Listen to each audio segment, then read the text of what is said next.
Hello again, everybody, and welcome back to the Accelerator with Michael Conniff. That is me. We are a podcast dedicated to founders, startups, entrepreneurs, and the money people. And we try to put that together with angels and VCs, venture capitalists, family offices, investment firms. We do not make recommendations to buy or sell. Do your own research. We are here mainly and primarily, if not exclusively, for information, as maybe a starting point for some people. And so, to that end, today I am very happy to introduce Renat. Renat, you're going to have to help me with your last name. I don't want to mispronounce it, but how do you? Khairullin. It's Renat Khairullin. Khairullin. Khairullin. Renat Yes.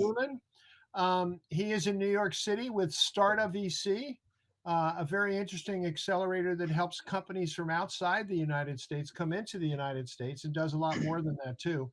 But he is originally and is still and always will be Russian. But you left Russia before the war started because you were concerned about what was happening to the country, right? Yeah, always only one point. So I'm Russian by citizenship, but I'm not Russian by ethnicity. So you're in America called nationality. We call nationalities different. So it's kind of like I always say that. I always like it's kind of like disclaimer. So I'm Russian by passport, like you're, for example, American, but you can be Irish, Italian, I don't know, Jew, Chinese. Same with me. So I'm Russian by passport, but I'm Tatar. It's like You're a Tartar, yes. Tatar. Yes. That's very interesting. What are Tartars like? What is the Our language is from Turkic family of languages, so we're close to Kazakh language, to Turkish language. We are Muslim originally, like our ethnicity are we are Muslims by like historically. We Yeah. live in in 1552 Russia conquered us, so we live 500 years with Russia inside of Russia.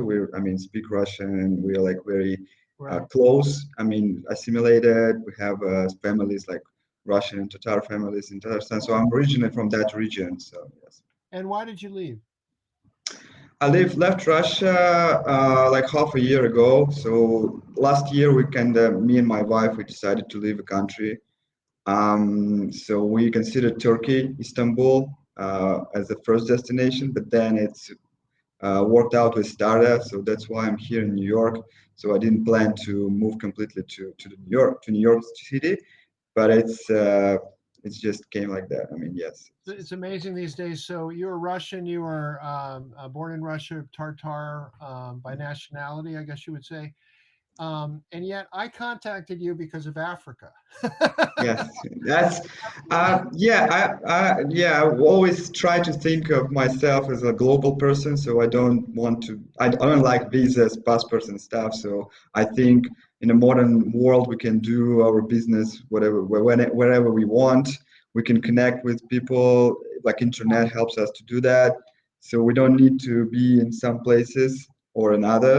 And it's not like, I mean, but sometimes there's politics and like pandemics involves, and yes, and we have to do something with that, but in general we can, I mean, you can do anything like globally, so yes. Yeah, it's a crazy world. I think Zoom and even shows like this where people are kind of on a level playing field regardless of their location make that really Mhm. interesting. So, okay, so you're a Russian Tartar in New York working in Yes. Africa. But So, yes, with African yeah, yes. so your job, as I understand it, is to create an African startup accelerator business for Starta VC, which is based in New York, but has other locations. So, how do you start something like that?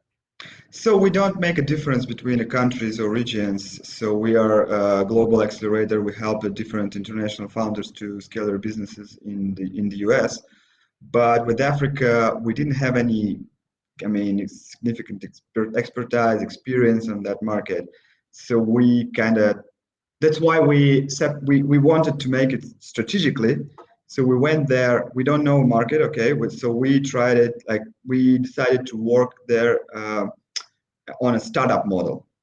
So we have a hypothesis. We need to check it. We need to prove it. If yes, we build the MVP, and then we go like deeper. So that's actually what we did, what we have done the last year. So yes, it's So what we did the first what did the most or the minimum viable product look like in Africa after you got there? we made partnerships with the different incubators in Africa. So first we tried to prove this hypothesis. So we started with Eastern European market, obviously, with the Russian, Ukrainian, Belarus startups historically, originally, and in on Russian-speaking venture market, startups market. Sometimes it's like it's not. I don't want to say default by default, but 80% of startup they are looking at American market or European market, like wanting to go global because markets are very small in Russia and Is that true? Is that true basically worldwide or just in Europe? so we thought that is true worldwide, especially in Africa, but to be honest, it's not. So a lot of African startups they don't want to. So they want to fundraise in US, for example, but they sometimes don't want to come and scale their businesses operationally in the US And don't because they? sometimes I'm sorry. Go ahead. yeah, because sometimes they have solutions, they have products that already exist in America, for example, and Right. I was they gonna say, isn't there a big problem? I mean, I was just talking to somebody in India and Jordan as an example that companies in many countries outside the United States basically do copycat products, so that can be a damper on innovation. it's some countries. Yes, so for example, do you know the last mile delivery companies, for example, in New York, like Sure. it was Bike, Fridge No More. So they actually Russian teams. They were Russian teams, and they had this model very successful in Moscow. And then they tried to scale this model to New York City, and it's worked somehow. But because of the crisis, because this war, some of them are kind of the businesses are dead. But from like Eastern European markets, they usually scale their businesses, they scale their models, they scale to the US. Because to be honest, in Russia and Ukraine, the digital solutions are very well developed. So we have, I mean, fintech. I used to work in a bank, and I came to New York in 2015 to for Finovate conference, and I thought, okay, I'm coming to New York. I will see some cool ideas for banking, for fintech, on a fintech market. But I was surprised that they presented some electronic billing stuff, electronic like this to replace the physical mail bills to online was 2015. I said, what we have all of that stuff already in Russia. I mean, we have a good online banks like Tinkoff. I don't know if you know. I used to. I mean, I was a client of that bank. They don't have any branches, no offices at all. So bank doesn't have just online bank. I literally don't I didn't have this habit to go to the banking office. So that's why in some markets, I have to say that Russia and Ukraine and Belarus they very well developed. Now with I gotta African, say, I have to point this out because I started to do online banking in 1982 with um, with a chemical bank, and I got to tell you, it was so long ago. It was what was great about it is you could see if a check had cleared. yeah, That was really yeah. that was like the main thing. But Long I time. tried I tried some American Citibank or Wells Fargo, the online banks. I mean, very bad. I mean, my perception because we already have this. Even Russian biggest banks, they have a very good online like mobile applications. Sure. Very UI UX is in a very high level. So yes, with Africa, if you're asking about Africa, it's a bit different. So they solve the very specific problems of Africa, of African countries. So sometimes they don't need to go here to the US, like scale their businesses. But they definitely want to fundraise here because all money in here. So they want to come, they want to incorporate here, more secured market, more, I mean, the jurisdiction is more transparent, more understandable. So you'd better to, I mean, they want to like incorporate here, fundraise, get some investments, and then operate in Africa. So this is So I have a question about this. Do most of them, in your experience, just want to incorporate and raise money, or do they want to really be? American companies? Do they want to really make a big impact in the United States? It's a difference. Some of them yes, some of them no. But for our model, we realize that some of the companies they can become a bridges, kind of like bridges between Africa and the United States. So 2 out of 3 companies from previous batch, like batch 12, they working as a bridge. So one startup they connect African developers, software developers with American clients. So it's kind of like bridge. They have clients here, like B2B, and clients there. The other startup, they kind of like crowd investing platform for real property in Africa, but they focus first on diaspora here in the United States because they have more money, they have more experience in that. They do not afraid of investing in some kind of like real property in Africa, and they wanna show some impact. Try to do some impact. Some. It's not a charity; it's a business, but they want to do something in Africa, in the So, what whole are the country. special challenges of developing startups in Africa? It's not. It's not a challenge that you can start. As I see, like, it's a lack of money, like investments, because every statistic shows that a lot of money come from the US actually. So sometimes it's like US VCs, sometimes it's African diaspora or like founders who made some stuff here and they have money, they want to invest in African startups. Sometimes it's African citizens and originally Africans who went to UK or US to study for university. They graduate from university, they launch their businesses, they work, they make money, they do exits, and they come back and try to help startups in there. But they're very the similarities between African market and Eastern European market, for example, it's a lack of we call a social elevator. I don't know what's the correct term in English. It's like when you can grow up in a business in such a level. So in Russia, for example, you cannot. It's very low chance that you will be a top manager of a big corporation because they have their own sons, the top managers. They try to push them. It's like a problem. And IT is a land of free, I would say. So IT gives you opportunity to be successful. This is a success problem, and I think that is very up the social scale.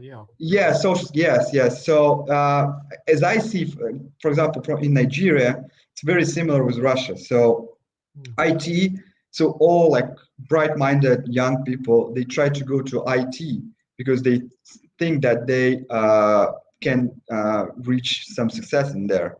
And that's why a lot of people, they become developers. Some of them become product managers. I don't know, different in a different ways. But the quantity always goes with the quality. So if a lot of people go to IT, so it's anyway, it's become like a lot of startups will be launched, a lot of big startups, a lot of unicorns, and then investments and everything like going and going like that. So we saw this in Russia in 2000s, and Russia, Ukraine, all Eastern European countries, and now we see the same thing in Africa. So that's why actually I think it's fascinating that you connect the dots so directly between Eastern Europe and Africa. But what makes you, and so that sounds inherently pretty optimistic. What makes you optimistic about Africa, African companies? As I said, so it's like a venture business. So you try to invest in a lot of startups, and some of them would be successful, and you make your money on that. So nowadays, Africa is the biggest and youngest population in the world. So a lot of them, they have a pretty good school education. Education, like middle education, like schools. From schools, they try to learn by online university, like Coursera, for example. They try to do that, and they try to become a software developer. Some of them, product managers, project managers. And that's why we think that that's why we kind of decided to go to Africa, because we thought that our experience with Eastern European companies can be very helpful and valuable for African startups. That's why we went there. Do you know what the average age of the African population is? I don't know statistics, like under 30, I believe. Like I don't know the exact. 19. Yeah. It's the youngest continent in the world, I think, by far. Yeah, that's yes. And they don't have any ways to, to be, let's say, successful, to go to the top, like a big companies, enterprise. They don't have a lot of very big companies. So that's why I think that anyway they will go to like IT. So because it's again about a globalization. So it's global stuff. You can work, you can stay in Africa and work for American company as a software developer, and your salary would be in dollars, and when you exchange dollars to your local currency, I mean, you'll be like very rich person. It's same in Russia actually. I have a lot of friends. They used to work for American companies as freelancers, or they've been hired by American companies, American startups, and their salary comparing with average Russian salaries was very high. That's why now, yeah. Yeah, keep going. Yeah, that's why now, because of this whole war stuff and MasterCard and Visa, they kind of blocked the cards there. So they try to leave the country, Russia, and live in other countries and still receive money from companies and keep working. That's a huge problem for. Yeah. I mean, So we've talked about Africa very broadly. Tell me about the differences and the advantages, disadvantages in different countries of Africa. So to be honest, we just work with English-speaking Africa right now. So we're trying to go. It was like an MVP. So we said, okay, we would start with the English-speaking countries, and then we would go to a French-speaking Africa. So So we already who are the English-speaking countries? Ghana, Nigeria, Kenya, South Africa. So Nigeria is the biggest one. I mean, when we have online pre-acceleration program, and we posted it in VC4A. Do you know VC4A? It's like GAST in Africa, very big like portal, like website connecting different investors, accelerators, and startups. It's called VC4A, four like four. And they posted our program in there. And I mean, Nigerian founders, they just killed it. I mean, they just now we have 44% of all applications from Nigeria, like all enrollments from. I actually have a very skilled. My assistant is in Nairobi, Kenya, yeah. in Kenya, Laura Etieno, and she's doing a great job for me. But it doesn't matter where you are so much anymore, does it? Yes, exactly. Yes. So, yes, so this is a big four, I would say. So, when you see statistics, they put Egypt, but Egypt we consider it's like MENA, like Middle East, North Africa. So it's kind of like different market. It's Sure. Arabic. So we can. When I'm talking about Africa, I'm talking about Sub-Saharan Africa. So. For So sure. that's why the biggest markets like Ghana, Nigeria. Nigeria is the biggest. Ghana is better, a small country, but their legal system is better than. I mean, it's like pretty much like American and English. I mean, English-based legal system. So that's why. Have you looked in Senegal as yet? Not yet. So we have connections in Cameroon. We have a connection in Burkina Faso. So we try to make these partnerships, yes. So French-speaking Africa is like next step. Are you going to be able to go to Africa soon? Yeah, I hope so. But I had this visa stuff in US, so I couldn't leave the country. I changed my status. So yes, now, but we are on like in the middle of process of launching 2 boot camps in Africa, one in Lagos, one in Cape Town in South Africa. So we already have partners in there. So we're trying to launch it with some incubators. That's exciting. That's great. Now, let me just change focus slightly to Starta VC, where you work. You've got the Starta Accelerator sweatshirt on. Yes. Behind you have the Starta Accelerator Batch 12. How do you, and I think your specialty is kind of companies coming into the U.S. market. And when did it start? And how do you handle, execution, marketing, and investment, helping people with investment? How does it work? It started, so our founder and general partner, so he's an investor from Russia, and he got his portfolio companies, and they reached the level when they need to go global, and he tried to push them to the US to become a global company. he arrived here as he, I mean, it's his story, but not mine. But he came here and he tried to find some soft landing acceleration program to help them, to help his portfolio companies to scale their businesses here. But he couldn't somehow, I don't know why, but he couldn't find any partnerships, and he just decided to launch his own acceleration program. So he launched it, and at first it was just for portfolio companies, but then it grew up and became like, so now any company can apply.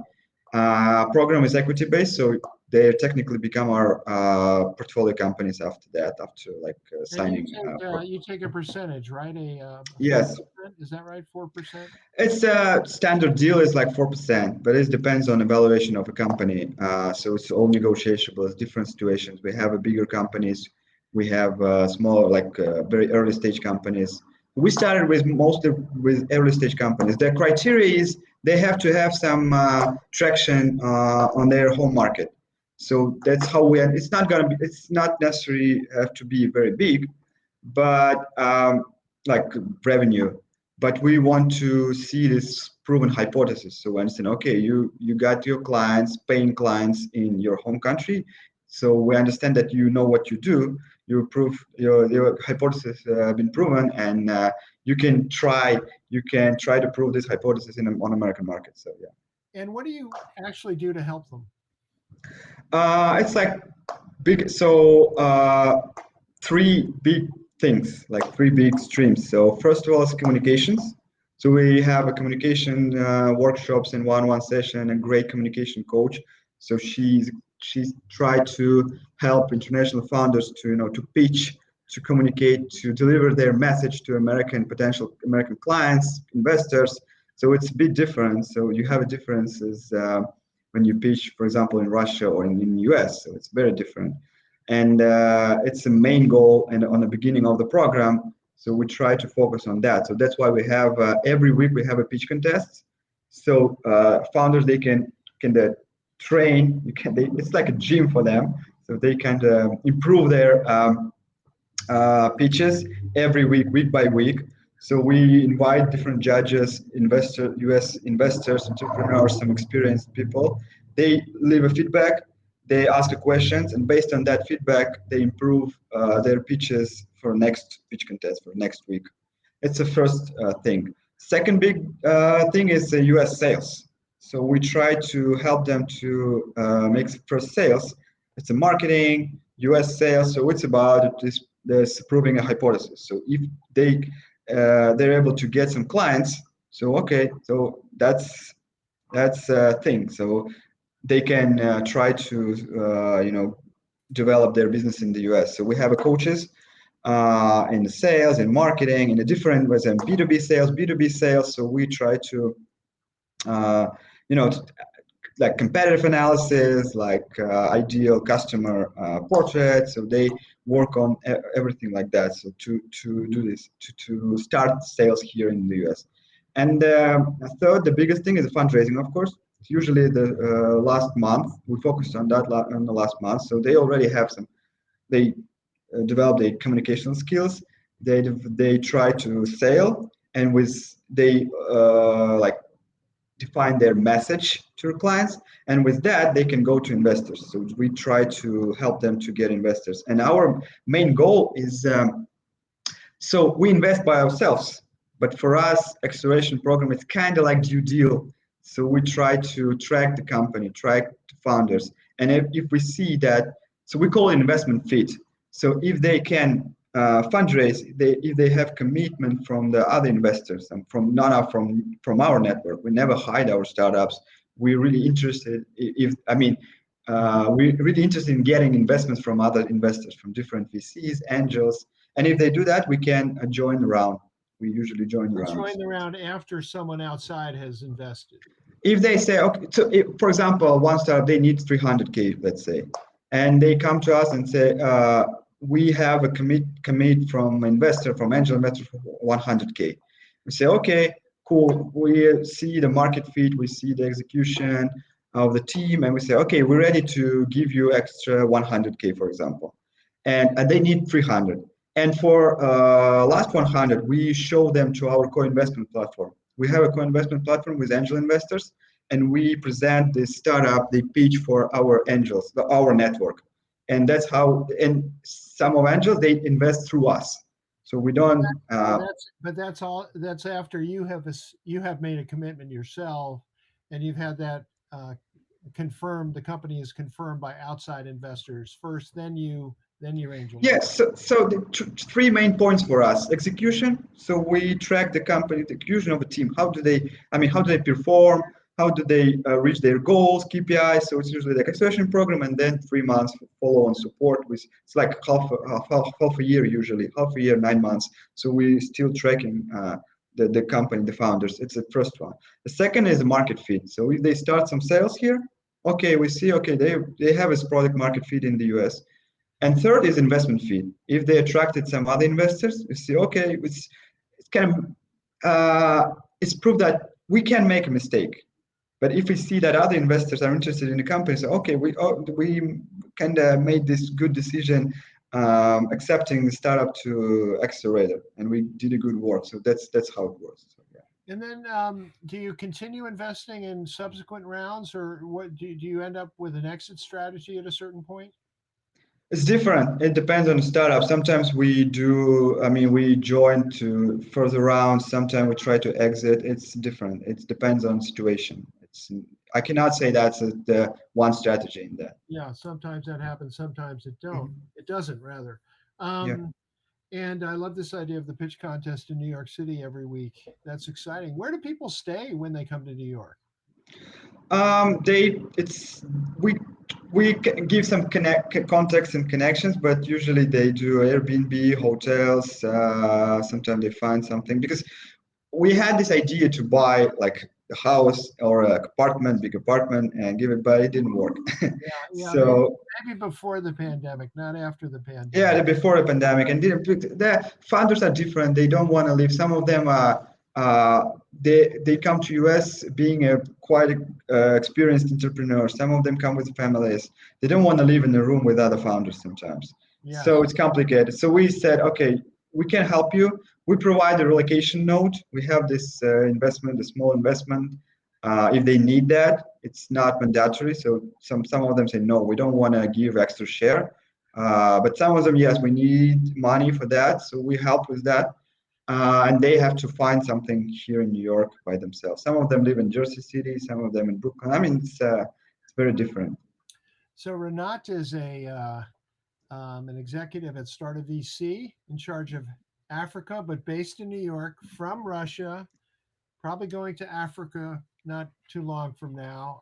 It's really a global world, but it's been great to have you. And I think one of the things this shows is that how we know it's global, right? We already know that we live in a global world, we live in a global marketplace, but you've also reinforced that um, a lot of eyes are still on the United States, and I've seen this in my work that people I see a lot of companies, and I had a conversation today about a company wanting, how do I come to the United States? How do I do it? It's a major hurdle. Your group, Starta VC, has done a very good job of kind of addressing that particular need in the accelerator space.